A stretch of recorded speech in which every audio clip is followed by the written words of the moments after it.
A man that I know was talking to a lady about real love. She is having a terrible marriage and trouble with her family, and she asked to learn more about real love. So he suggested that she write to me, which she did, and she copied him on my response. So he wrote to me about her and about the way I had apparently responded to her. And he said, "Thanks for writing to this lady. Her name is Jillian." He said, "It was interesting to read your response to her, and more direct than I thought you would be." It's obvious that she's really miserable. When she wrote to me, the pain just oozes off the page. She lives in a non-marriage. She lives in a non-relationship with her parents, siblings, everywhere. The entire family is filled with denial. They say sweet things to each other, "Oh dear" and "Oh darling," and then behind each other's backs, they're just vicious. It's a constant drama. So I figured that pussyfooting around with her wasn't going to be effective, since the whole family's in denial. Making little hints when people are already in denial is useless. So I suppose I was mildly direct with her, explaining that her denial is really hurting her. You continue. You say, "I don't seem to hit the middle ground with people. I'm either too soft or too rough when I'm talking about real love, I think." And I think this is useful for most of us, because most of us have an opportunity to introduce real love to people, and we don't know really how to do it. We don't know how direct or indirect to be. We don't know what words to say, even though it's extraordinarily simple to explain. And I'll give you an example of that in a minute if I can remember. What you're experiencing is that you're just too afraid. When you're too soft, you're afraid that you'll offend. When you're too hard, you're afraid that other people won't get it, and you're afraid that you will fail to help them, and then you'll feel bad because they're miserable. So it's not really afraid of being too soft or too hard. It's fear. Fear of offending, fear of failing. You continue. "I often do way too much teaching and not enough loving or listening. A bad choice that doesn't make me feel good." Well, I know you, and actually you're learning just fine. You're just, the further along you get in real love, in feeling it and in explaining it, you're just noting your mistakes better than you would have in the past. And you're neglecting to also see what you're learning. So you're forgetting how far you've come, and that actually I've heard you explain real love to people, and you've done a brilliant job. Just to give an example to everybody who's listening, how easy it is to explain real love to people. The single thing that we need more than anything else in life is to feel loved. Everybody kind of intuitively nods their head when you say that. But because there's so much unhappiness in the world, it's pretty obvious that we don't know what the real thing is. We don't know what love is. Turns out, not complicated. It's unconditional. It's where you don't have to do anything to earn it. It's where there's no anger or disappointment. And we all know what it's like to have people claim to love us and then feel disappointed, annoyed, irritated, demanding. That's not unconditional love. So nearly all of us, 99% of the time, live without love, and it's painful. So then we react with all the behaviors that screw everything up. We lie, we criticize, we withdraw, we get angry, we get irritated, we get disappointed, all that stuff, all the things that screw up relationships. And you can choose the behaviors depending on who you're talking to. There, that took less than 60 seconds, I think. Not hard to explain. You continue. "I don't know what it is. I can be very happy with Jillian and appreciate her and feel grateful. And then suddenly I see that she's been buying my affection and is beginning to ask for payback. See, you were willing to do this before.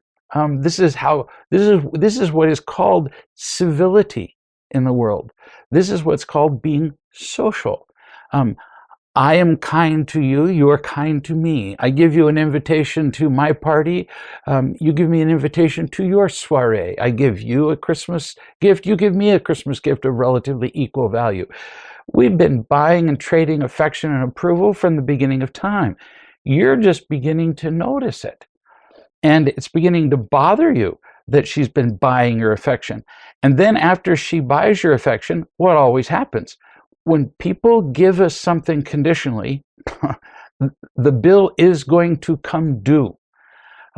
You continue. So then she begins to ask for payback, like asking for favors and attention. And then I try to point that out, that she's trading favors with me instead of just smiling and saying no kindly. You've got the point. You can say no to trading anytime you want to. And people trade pretty much all the time. They offer to babysit for you. Well, they're going to ask you for a favor later on. You can say no anytime you want, but keep it clean. Just say, no thanks, I won't be available for that. But without teaching her, without saying, you realize that you're trading favors with me, because pretty much the entire world does this, and they're in complete denial about it. And since everybody does it, the chance that she'll go, oh my gosh, you're right, I've been doing that all my life, thank you so much for pointing that out, the odds of that are pretty close to zero. So unless somebody asks you to point out how they trade, not very profitable to do it.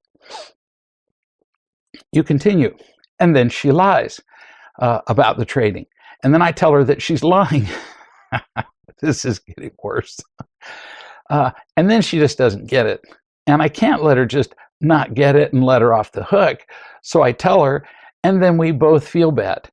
And then you're smart enough to say, after all that, so with, I don't know, 6 or 8 O's, so stupid. Yes, you're right. It is kind of stupid. When people don't want to learn a thing, insisting that they learn it, especially when it's the social norm, kind of dumb. It's like you telling them the earth doesn't, revolve around the sun. They just can't deal with this information.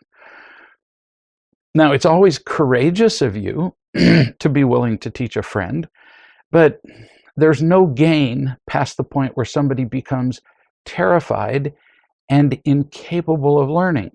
But bravo to you for having the courage to at least make an attempt, because that's how you find the people who will listen, is at least giving it a shot, saying, well, I see you trading favors with people all the time. She goes, I do not. You're done, as opposed to persisting. But occasionally you will find somebody who will say, trading. That does seem like trading.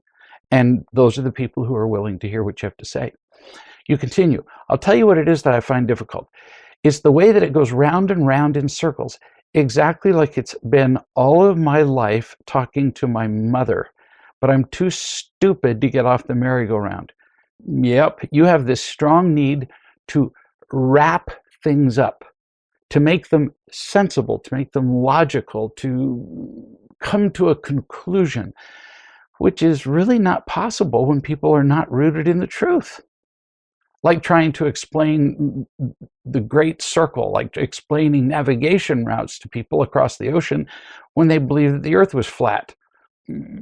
Ridiculous. There's no way they're going to hear you. You continue, partly because I'm naturally wanting to be right, and partly because I think they're asking me genuine questions.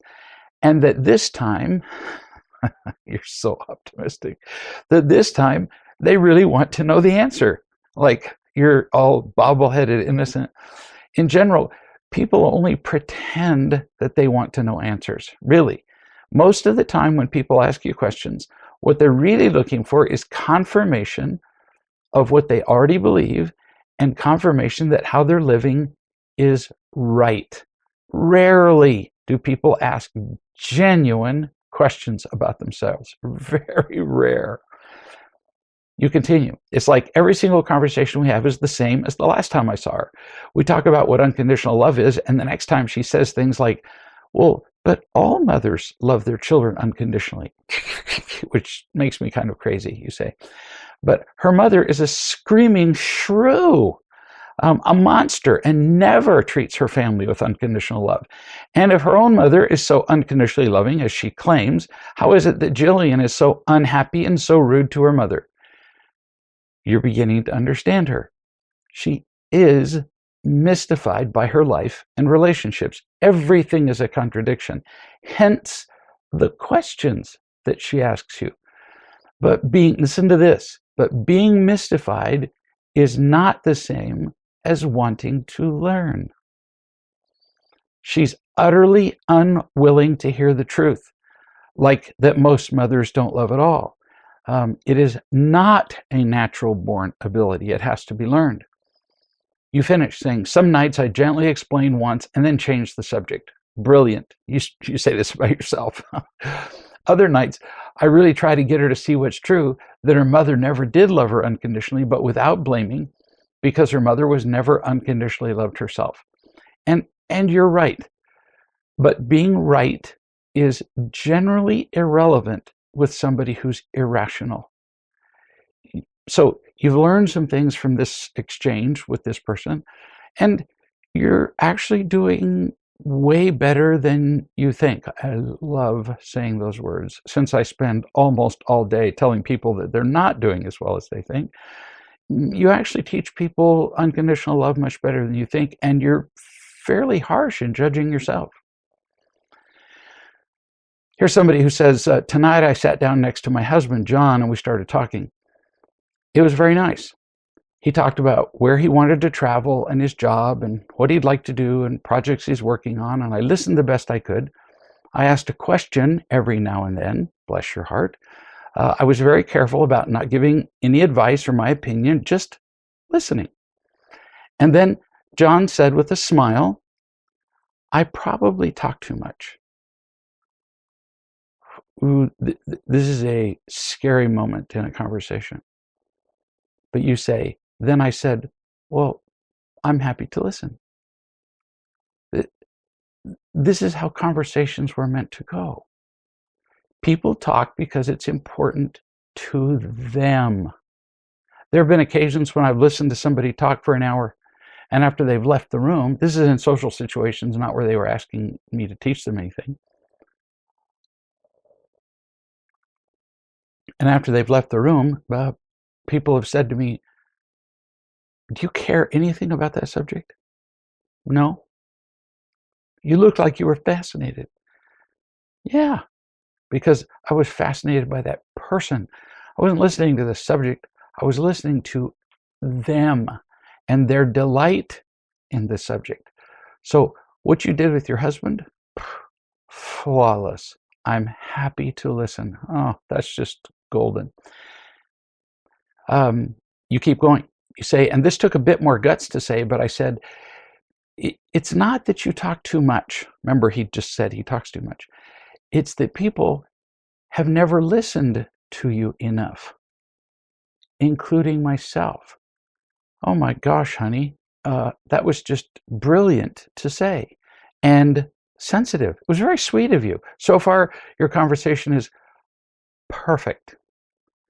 You say, and then he got very quiet and he didn't look at me and he said, I don't like to be psychoanalyzed. Now, keep in mind, he's new to real love.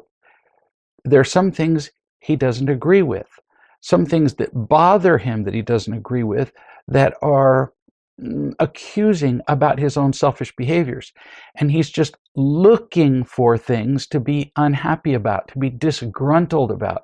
Your answers were perfect. Just because somebody says you're doing something wrong doesn't mean you are. Some people are just spoiling for a fight. So that doesn't make you the instigator. You say, I replied, well, I didn't mean to. He said, it sounds like you just have all the answers. I said, no, not really. He stayed quiet, didn't look at me for a long time. Then he picked up his computer, so I just left, saying, it was nice listening to you share, and I touched his knee.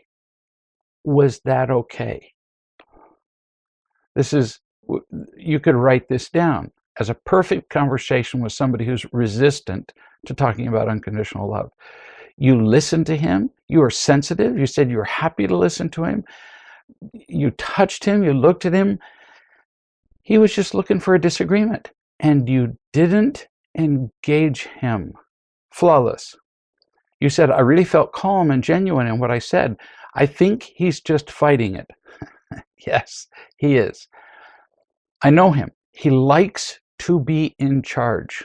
My first conversation with him, he just wanted to be right, right, right. So if anybody comments on something that he has said or done that puts them in charge, even if only for a moment, he feels helpless and out of control. So he was just responding to those feelings. You did nothing wrong. You continue. He says he doesn't like to get analyzed, but I think it's just a way for him to fight the love. And why would anybody fight love? Because controlling is all they know. So if that's the only thing they've ever done, and then you come in and you introduce real love, the real thing, oddly, they'd rather eat horse poop than chocolate cake because it's the only thing they've ever had. They don't even recognize unconditional love when they first encounter it. You continue. In my intervention that I did with you, you said something about how cute it was that I fought love even when it was given to me, because that's just what I'm used to doing. I wonder if my husband is doing the same. Perfect email. Yes, of course it is. And you have a beautiful attitude toward it, recognizing that he's doing the very same thing that you did. And you recovered as you were loved repeatedly over and over and over again. Eventually, you found it difficult to deny what you were getting. And if he will allow himself to be loved, he may experience the same results. We'll see. Here's somebody who says, I'm in the process of finding a home this week for my dog. I'm rehoming him because his whining has become more inconvenience than I can live with. I get angry and I let the whining empty me out. What a delightfully honest description. As opposed to blaming the dog, you see your part in it. And right now, since I know you, you're growing in real love. Your life is changing. Right now, you don't need any extra burdens in your life just to, spice things up. So rehoming the dog makes actually perfect sense. I'm impressed. Most of the time when we're readjusting to a new way of living, we carry around with us just sacks full of unnecessary burdens. So bless your heart. You say, I used my dog for imitation love in the form of safety and attention. And now I no longer need him because our trade is unequal. You could teach a course in this. This is beautifully said. Yep, and all you need to do is see this, that the trade has become something you're not willing to live with anymore. You don't need to feel guilty about it. I'm sure there are many of us who wish we could rehome a child, but we can't. But you can rehome a dog. You said, I'm choosing to rehome him. I'm not being made to do this. I don't discipline him with physical violence like I used to when I got irritated, but I've not managed to stop getting angry at him, which really isn't good for either of us, which proves that the burden of his inconvenience at this point in your life is just simply too great. That's all. So you're doing the right thing for you. Right now, you're not strong enough to keep from getting angry at the dog, which hurts you and hurts the dog. So what are you doing? Giving the dog to a home where hopefully the dog will be more loved. And certainly then you won't carry around the burden of stopping being angry at the dog. You say, I feel like I totally failed, which is in effect what happened. Maybe in some aspects you failed. You weren't perfectly loving with the dog, but not as much as you think. Sure, you thought you could be loving toward the dog no matter what at the time you got it. You failed in that. But look at all you've learned. Look at the honesty that you've expressed yourself with here just in this email. I mean, this shows a tremendous amount of learning. So, hardly a failure. You've learned a ton. You say, I took on a responsibility with every intention of keeping him for all of his natural life. I know that real love just cleaned my glasses and showed me what I was doing all along. I was just hoping that using real love, I could change this to make it work better between us. Well, sure you did. You just aren't strong enough yet to do what you had originally proposed. That's how simple this is. You're just not strong enough yet. So relax. The day will come. Maybe you'll end up getting another dog. Maybe you won't. Doesn't really matter. But the right thing now is to do what you're doing. And you feel good about it. You said, is a year long enough to make the decision that I can't love him? Oh, sure. I mean, if you've been trying for a year and you can't succeed in doing it, time to rehome the dog. With children, we have to try longer. But dog, sure. And if you keep him, it will actually slow down your growth. When you're lifting weights, you increase your strength by adding a little weight at a time. Depends on how large a quantity of weight you're lifting, but usually they'll add, 2 pounds, 5 pounds, and slowly you build your strength. But if you suddenly add 100 pounds to the bar that you're trying to lift, you don't get stronger, you get injured. And that's what you're experiencing with the dog. And you've tried for a year and it just keeps injuring you. So relax and learn the lesson. Simply beautiful. Two beautiful examples of learning.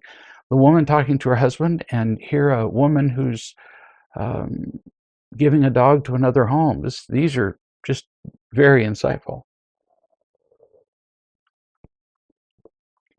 Here's a woman who says, I work as a visiting nurse for a large company that provides nursing for individuals in their homes, for assisted living facilities, and other places.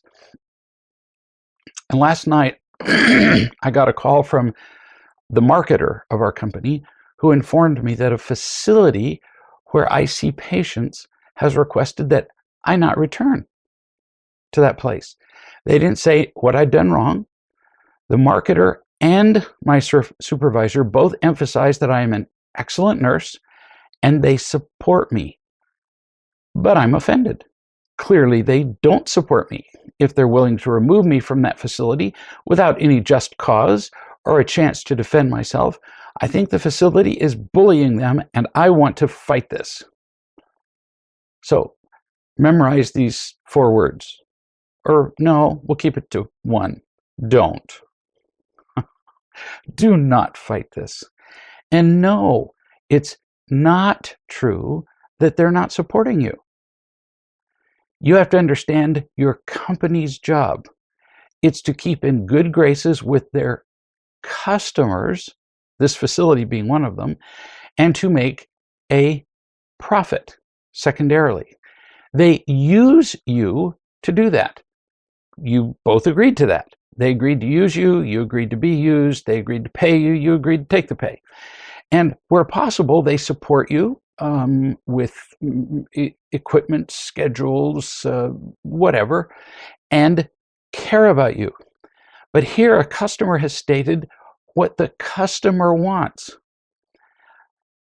And they get to request what they want. And the company gets to give them what they want. That's just good business. So it has nothing to do with supporting you. It's conducting good business for the company. For no reason whatever, the customer can request a different nurse. We don't like the color of her hair. Her eyes are set too close together. Who cares? Doesn't matter why. Let it go. You continue. I feel attacked. They won't be specific about the problem. So I feel it's like, well, we don't like you and you don't get to know why. Shouldn't I be allowed to know what I did wrong? I think I'm unclear where the difference is between defending and getting an opportunity to tell my side. Let it go. You don't know the complaint. You really don't. You said you don't. They clearly don't want to tell you the complaint. They don't want to hear your defense. That's pretty clear. So you don't have one. And they don't have to give you the nature of the complaint. So the matter is, ready? Over. Clear? You're feeling less worthwhile because of this. And that is the primary problem here. But you're not less worthwhile. I love you. You have friends that love you. Your husband loves you. God loves you. Your supervisor says you're a good nurse. Your marketer likes you. This facility maybe doesn't like you, or something that you did. You don't really know. So what? If you're in the business of finding people who don't like you and that you have to defend yourself against, you're going to be very busy and you're not going to get a single thing done. There isn't a single day that goes by, I'm not kidding, that somebody doesn't tell me something they don't like about me. Sometimes in great volume, page after page of why they don't. And my response 98% of the time is to go, okay, I got it. You don't like me. Clearly not a fit. Who knows? Maybe I remind them of their father who beat them. Maybe I actually made a mistake with them that they're not willing to specify. Whatever. People get to not like you. You said, I'm okay with not returning to the facility. I do not need to be part of their drama. Good for you. People all over have their drama, and often they just make it up. You may have said something, for example, that somebody at the facility heard wrong, and they don't like you for something you didn't even do or say, and you still don't get to fight it. It's not worth it. You said, what I'm having trouble with is knowing how to handle things now with my employer.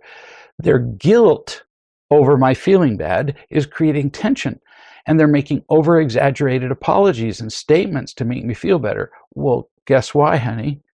Because you feel a need to defend yourself. If you didn't, they wouldn't be making exaggerated apologies and statements to make you feel better. So you're reacting in a way that's inviting them. You say, I admit that I would prefer they be truthful, that they are not supporting me and allowing themselves to be bullied. Since I can't see how to handle this situation with them, I'm feeling stuck. You're not stuck at all, not even a little bit. So if you learn one thing, you're not stuck. Just thank them for being supportive of you and tell them that you will continue to provide the best care you can everywhere you go, recognizing that sometimes there are individual personalities that just don't fit, that need a different kind of service than what you offered. Who knows? Maybe you didn't kiss the feet of the person who runs the facility. Don't care. You said, part of me is really bothered that the customer is bullying my employer. It's not bullying. The customer is paying for a service. They can demand a change whenever they want. Simple as that. I buy something at Amazon. I've done this before. I take it home. It doesn't do what I thought it would through no fault of anybody's. So, for example, the description on the Amazon website may not have even said that it would do the thing I thought it would. But I assumed that it would because from the picture I went, it'll do this. It won't. So I return it. I'm not bullying them into taking it back. I just want my money back because I want something else. And they have a policy of keeping their customers happy, just like your employer does. So no fault, no blaming. I'm not mad, no bullying. I'm just paying for a service or an object, and so is the facility. What really bothers you is that you feel like you are being bullied. That's what bothers you. You said, so how can I learn from this experience if I don't know what I've done wrong?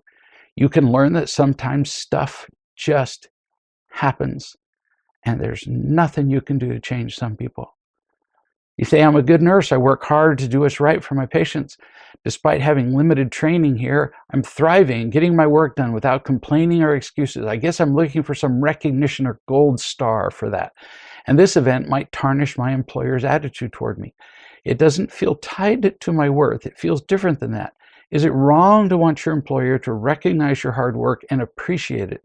It feels like there's something I'm doing wrong here that I can't identify. Or is it the doubt that I might be doing something wrong that I'm sensing? I don't know. You don't like it that somebody is making you wrong. Well, we hate that. Without any possibility of defense or even understanding why. That just makes you crazy. You want to tie it all up with the bow. You want to wrap it up and understand the whole thing. Well, too bad. People are just sometimes like that. They have preferences. They're weird.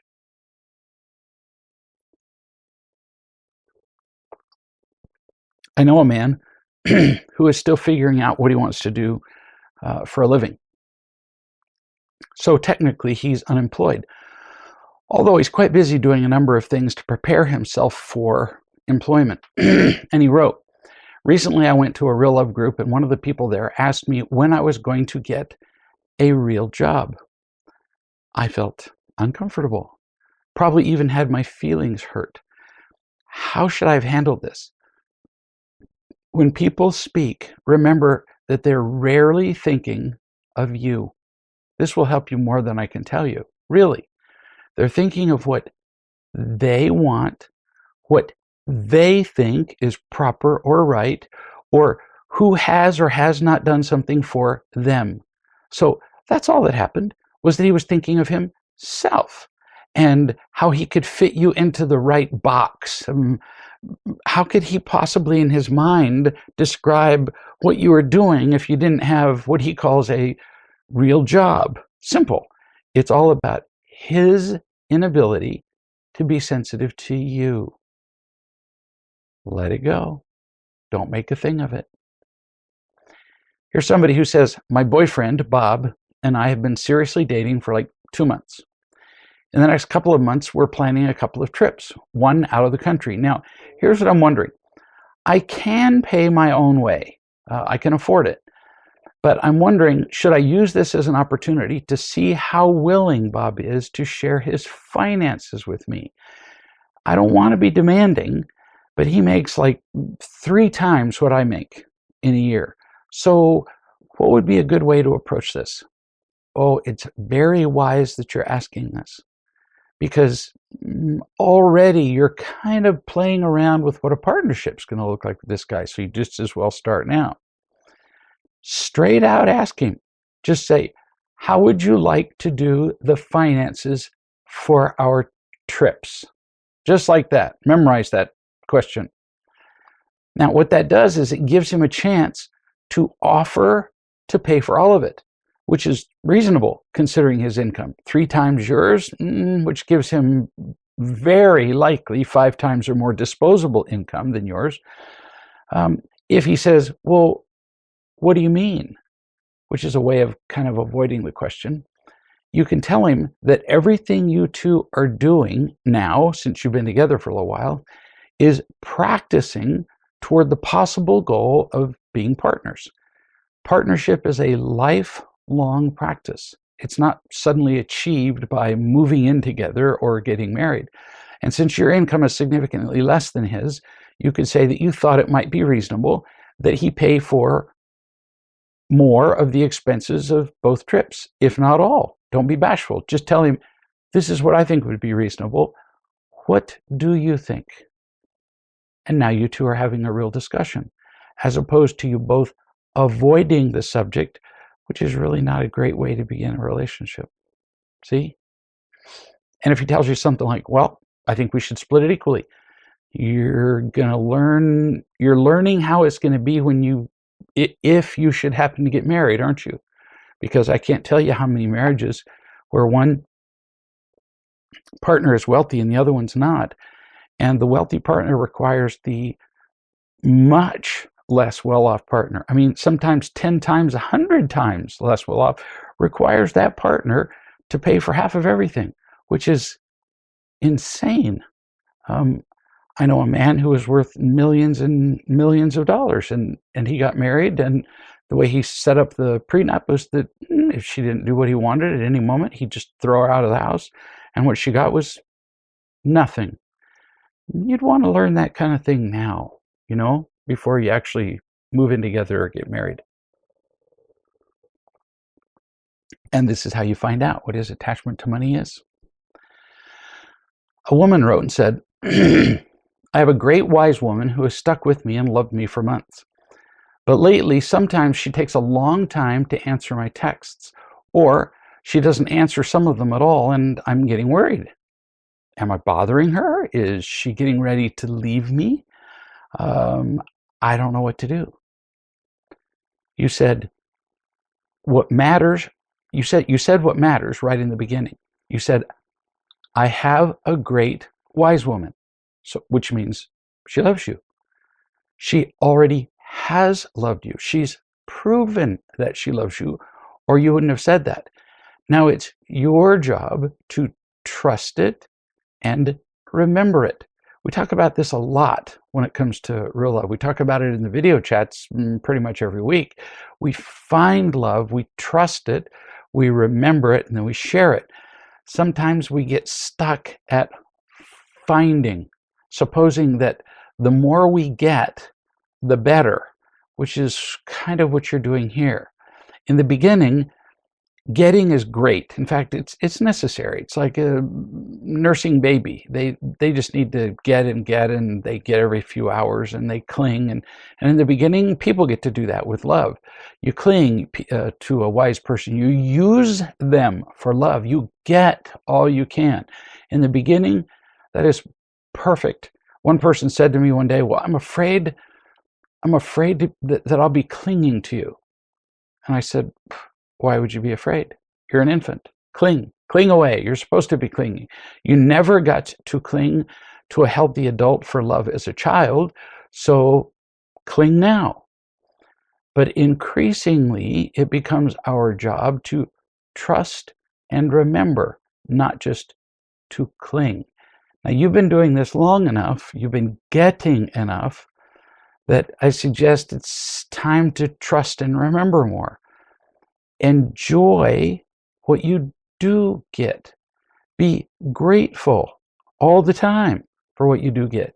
Don't fuss instead about what little you don't get. For example, she doesn't answer your emails as quickly as she used to. There was a man whose emails I answered, hundreds of. And one day I was busy and it took me, 2 hours to answer an email. And he wrote this scathing email about how I didn't care about him anymore because I had taken all of 2 hours to answer his email, which pretty much proved to me that he was well past the point where he needed to be getting more and needed to trust. So take what she's giving you. Don't ask her if she still loves you. Don't ask for reassurance. That's making her do the work instead of you doing the trusting. And we do that a lot. But reassurance often keeps us weak when we do it after the early stages that I was talking about, when, as spiritual infants, clinging is a good thing. Now, where's that breaking point where you go from clinging to needing to remember more?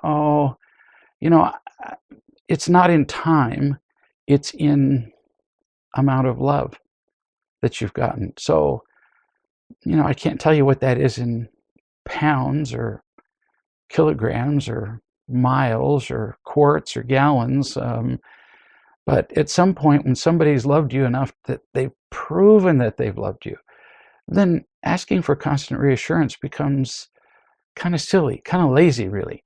So trust and remember, and instead of reassurance, enjoy. Sure, we still continue to make calls even when we're in the trusting and remembering stage, but it's just to enjoy more. Possibly an occasional reminder, but not for more proof, which is what reassurance is.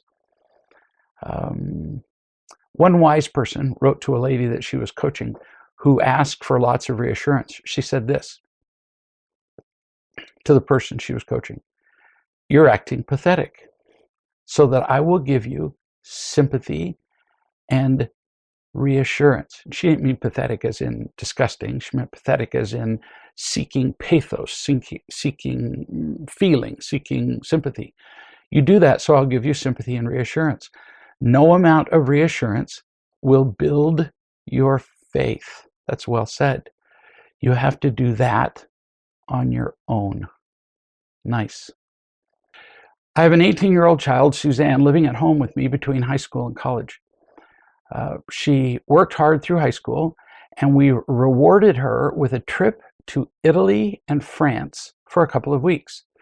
But after watching a few video chats, I wonder if maybe we're missing out on something here. So far this summer, she hasn't done her responsibilities around the house at all. She doesn't clean up after herself. She doesn't do anything but lie around. And if I suggest she do anything, she gets pretty snotty about it. She also attacks her younger sister and me almost every time we speak. She interrupts us, she corrects us, she belittles us. She's been doing it for years, but I didn't think much about it until this past year, when I've been reading the parenting book and doing family meetings. Now that she's headed off to college, I don't see that there's much I can do. Is there?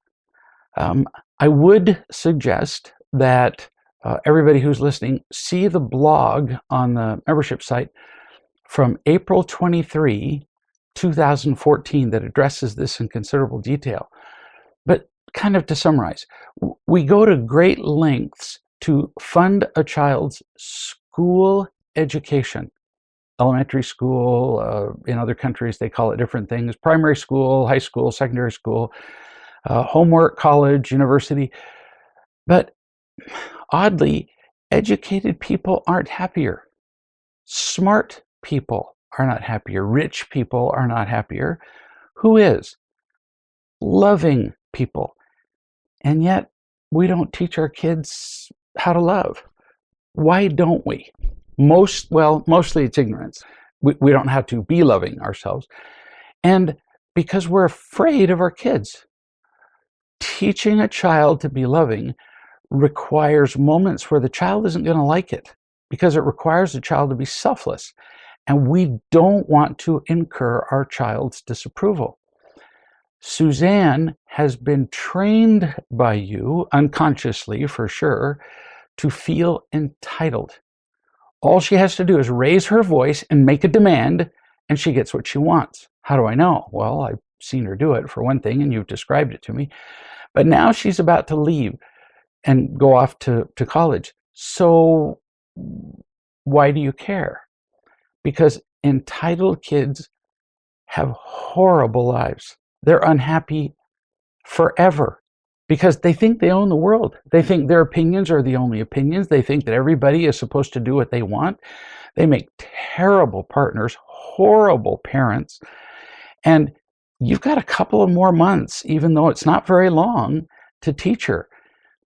Might work, it might not, but she's going to be home for a couple of more months, and you're the mom, so it's your job.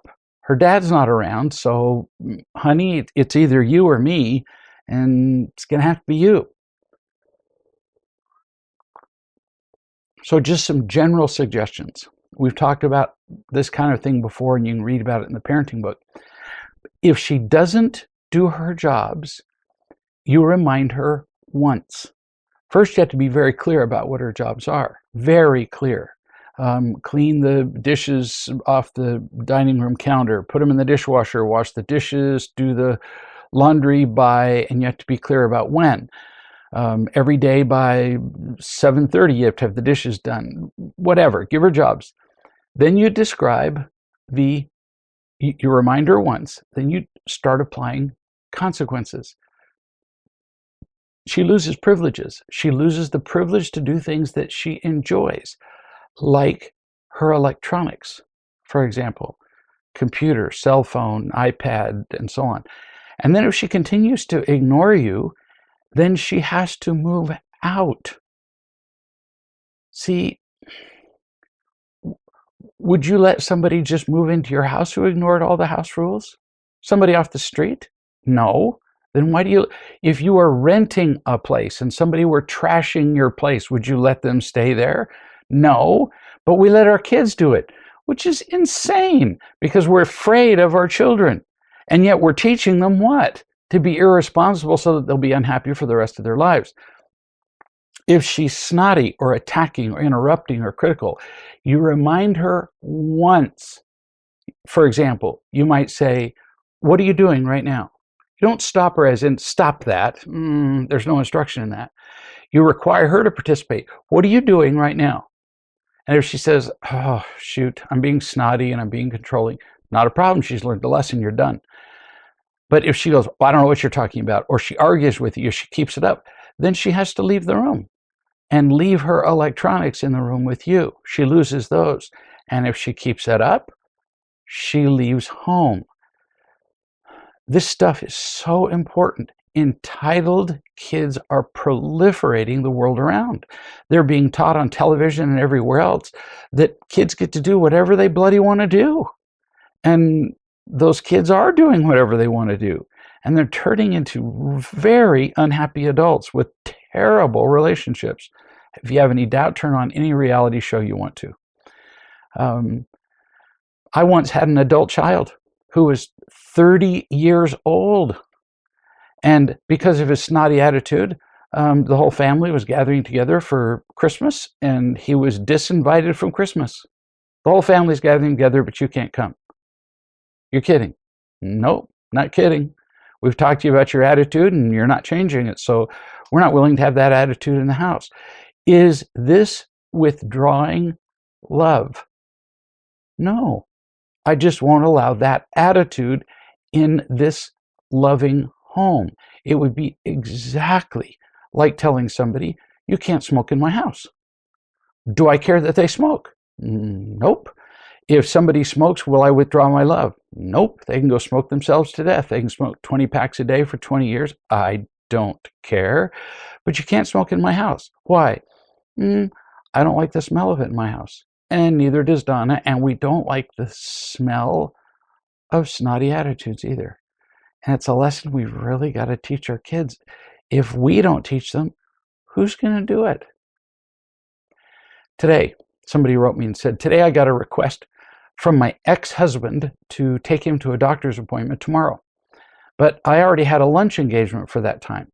So I hesitate, and then I tell him I'll change the engagement and I'll tell him when I'll be there." So I do that.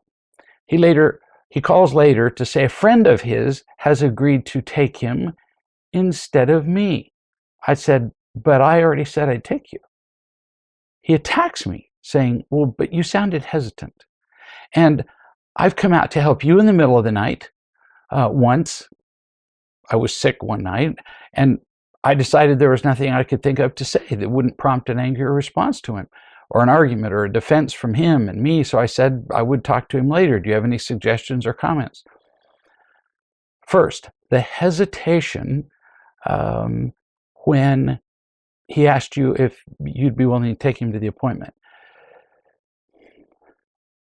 Nobody likes it when they say, "Would you be willing to do this for me?" Nobody likes it when you go, "Well, sure, yeah, I guess so." I mean, you just as well say no. I mean, it just feels awful. All or nothing. So if you hesitate, if you're feeling hesitant, state that. You didn't. So this is a potential problem that you created. You say, "Give me a sec. I'm calculating whether it's possible logistically. I'm not hesitant about taking you, but I haven't figured out the times yet. So I'll get back to you in 5 minutes." It really makes a difference.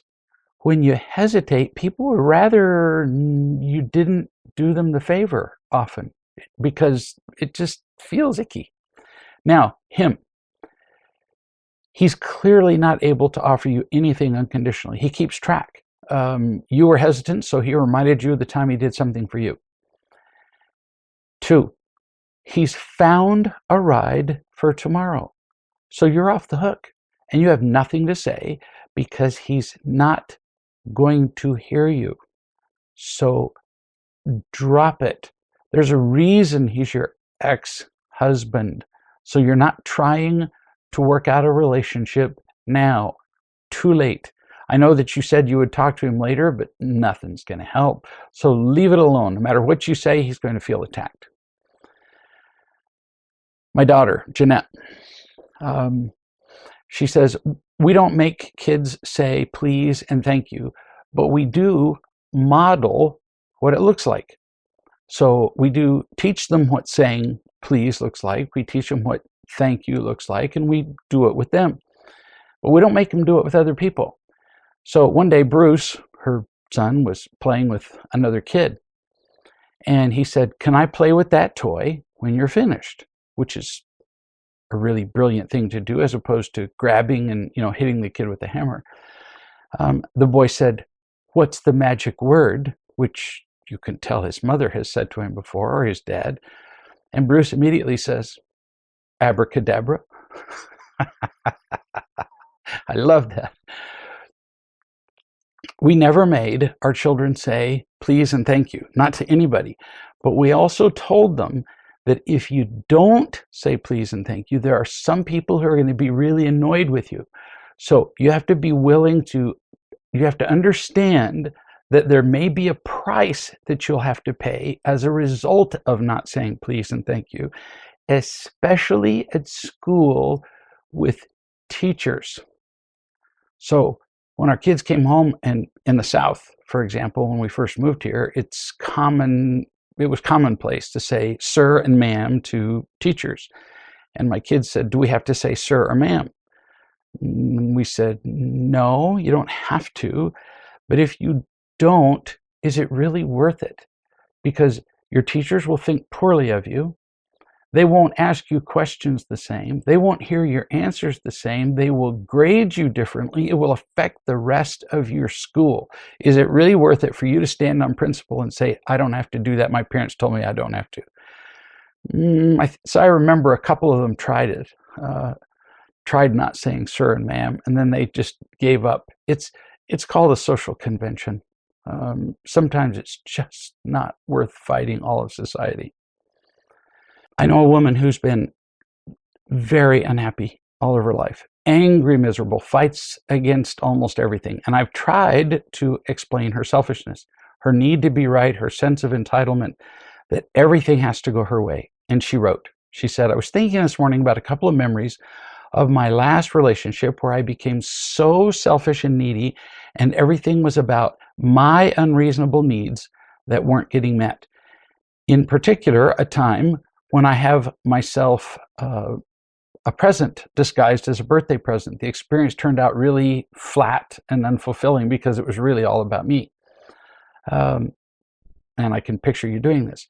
My question is, how did I end up so entitled and self-centered when I wasn't raised to be that way? This is a very insightful question. My parents could have been the poster parents for anti-entitlement parents. My parents raised us to expect nothing from them, to feel lucky that we even got to breathe the air in their homes, the air that they breathed, to live in their home that they provided for us, even though in reality they did provide for us fairly well and consistently in every physical way. Is it that they really raised us to feel unworthy? So then I had to feel like I had to make sure to get what I needed because I could never count on or expect another person to provide it for me. Yes, that is why. So you can pretty much write this down. All of our unloving behaviors, we're either modeling what we saw, we're either doing what we were taught, or we're reacting to what was done to us or reacting to what was not given to us. So because your parents didn't give you what you needed, you took it upon yourself to give yourself what you needed. That's how narcissists turn out. Nobody took care of them. They were very often abused, but not always. But they were always neglected. They were never unconditionally loved. And so narcissists figure, well, if nobody on earth cares about me, there's one person that I can count on to care about me. Me. And they make it the center focus of their life to take care of themselves. You continue. I always feel pain when I hear about the law of expectations. Like, what I'm really hearing is that I'm not worth any one person or indeed anyone caring about me. So does unworthiness actually engender selfishness and self-centeredness? Yes. You say, it seems counterintuitive. Not at all. You just explained it. If you feel worthless, you can't live with the pain. So what do?